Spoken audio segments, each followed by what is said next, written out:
Ya, judul yang dimintakan kepada saya adalah peran farmasis di dalam manajemen dari hemoroid, dan secara spesifik kita akan membahas tentang satu obat yang bisa menjadi pilihan untuk terapi hemoroid atau wasir, yaitu adalah MPFF, Micronized Purified Flavonoid Fraction. Seperti apa begitu ya? Nanti kita akan pelajari bersama-sama. Baik, adapun outline dari presentasi saya, nanti sedikit kita akan membahas tentang terapi farmakologi hemoroid, kemudian evidence terkait dengan peranan dari obat yang akan kita bahas juga nanti, dan peran apoteker serta take home message. Baik, teman-teman sejawat di mana saja berada, saya yakin teman-teman sudah cukup familiar ya dengan istilah hemoroid atau wasir ya. Dan mudah-mudahan sih tidak ada yang mengalami ya, tetapi sangat mungkin ya di sekitar kita ada yang mengalami, dan hemoroid adalah suatu gangguan kesehatan yang cukup mengganggu kualitas hidup, di mana terjadi pembengkakan di pembuluh darah vena di sekitar anus ataupun rektum ya di bagian bawah. Jadi agak mirip seperti varises kalau di kaki ya ada. Kemudian juga dapat berkembang di dalam rektum ya, kita sebut sebagai atau disebut sebagai internal hemoroid, dan juga bisa di bawah kulit atau di luar ya, jadi disebut sebagai external hemoroid. Jadi digambarkan mungkin seperti ini ya teman-teman. Ini adalah yang eksternal, di mana terjadi di luar, di bawah kulit di sekitar anus seperti ini. Sedangkan yang internal adalah yang ada di dalam rektum seperti ini. Ya, penyebab dari hemoroid bisa bermacam-macam, tetapi seringkali tidak diketahui ya kenapa. Tapi memang nanti akan kita pelajari, nanti juga dengan dokter saya yakin akan lebih banyak mendalami tentang penyakit ini. Dan apa faktor risiko ya dari terjadinya hemoroid. Untungnya ada banyak pilihan ya, beberapa pilihan terapi yang bisa tersedia untuk mengobati hemoroid. Sehingga apoteker dalam hal ini bisa membantu pasien untuk bisa memilih dan menata laksana penyakit hemoroidnya secara optimal. Baik teman-teman, kita akan mempelajari terlebih dahulu sekilas ya, dan nanti tentang hemoroidnya sendiri seperti apa patofisiologi dan sebagainya akan dibahas oleh dokter. Nah, saya langsung ke sini karena nanti akan kaitannya dengan obat ya. Jadi sekali lagi hemoroid disebabkan karena peradangan vena, yang itu ditandai dengan rasa nyeri dan bisa saja terjadi perdarahan. Nah, berdasarkan gejala dan tandanya, maka hemoroid ini bisa diklasifikasikan menjadi 4 keparahan ya, 4 grade atau 4 level. Yang pertama adalah yang paling ringan, yaitu grade 1, di mana sudah ada gejala, ya mungkin ada rasa nyeri, rasa tidak nyaman, tetapi belum sampai yang terlalu berat, mungkin kalau digambarkan seperti ini.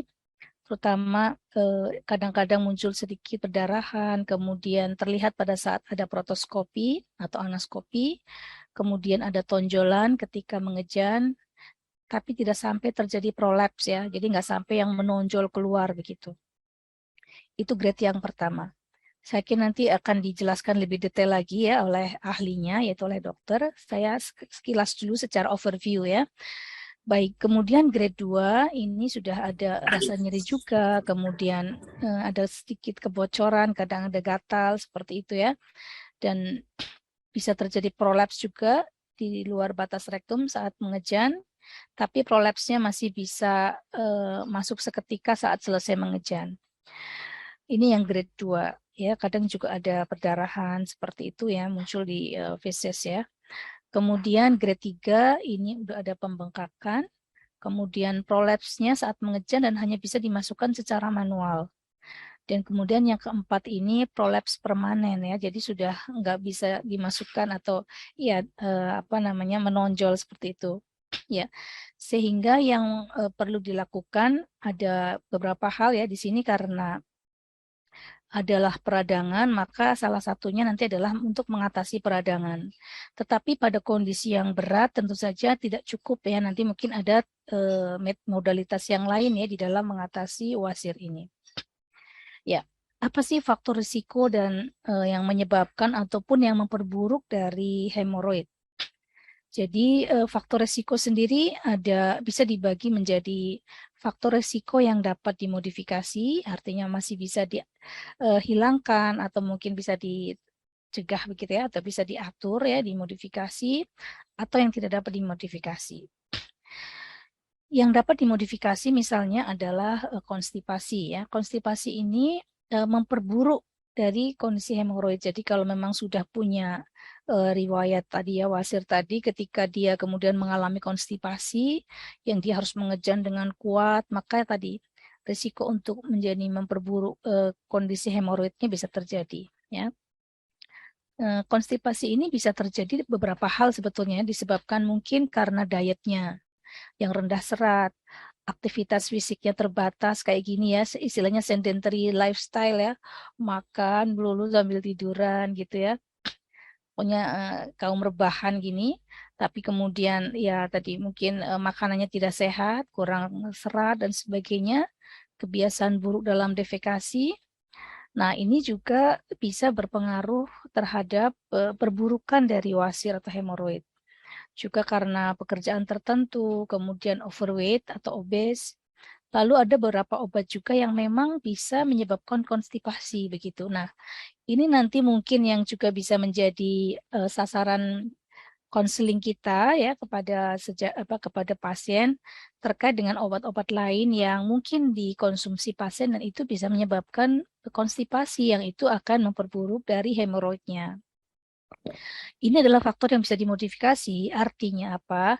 Artinya bahwa kondisi konstipasi ini mungkin harus bisa dicegah ya. Misalnya tadi ya mengurangi tadi meningkatkan diet yang tinggi serat, kemudian memperbaiki aktivitas dan sebagainya sehingga masalah konstipasinya, jika konstipasinya bisa diatasi, tentu akan mengurangi dari perburukan dari hemoroid tadi ya, kekambuhan, terjadinya prolaps seperti itu tadi. Sementara faktor yang tidak dapat dimodifikasi ya faktor usia, kehamilan, kemudian mungkin kondisi penyakit tertentu ya, sirosis seperti itu yang itu biasanya juga agak sulit untuk disembuhkan seperti itu, yang itu juga akan memperburuk kalau si pasien itu memiliki hemoroid. Ya. Nanti hal-hal seperti ini akan didalami lebih lanjut oleh dokter ya. Nah, kemudian ini sekilas juga mengenai seperti apa kemudian terapi dari hemoroid. Terapi dari hemoroid itu disesuaikan dengan grade-nya. Jadi ini ya grade 1 sampai 4, di mana untuk grade 1 itu yang diutamakan adalah diet dan lifestyle modification. Jadi perubahan pola hidup tadi ya, nggak sedentary, nggak cuma rebah-rebahan doang. Kemudian mungkin ada aktivitas olahraga, kemudian dietnya harus yang lebih tadi ya mungkin lebih banyak serat, buah, sayur dan sebagainya. Mungkin juga kadang-kadang diperlukan terapi terkait dengan konstipasinya ya, misalnya menggunakan laksan atau apa itu juga bisa. Nah, kemudian khusus yang berkaitan dengan wasirnya atau peradangan ataupun juga terjadinya pembesaran pembuluh darah vena itu bisa juga menggunakan terapi-terapi medis ya, atau terapi-terapi farmakologi. Salah satunya nanti adalah MPFF ini ya. Nah, yang lain-lain nanti tergantung dari gejalanya begitu. Kalau memang cukup nyeri begitu ya, mungkin nanti harus menggunakan analgesik mungkin, either lokal ataupun mungkin oral seperti itu.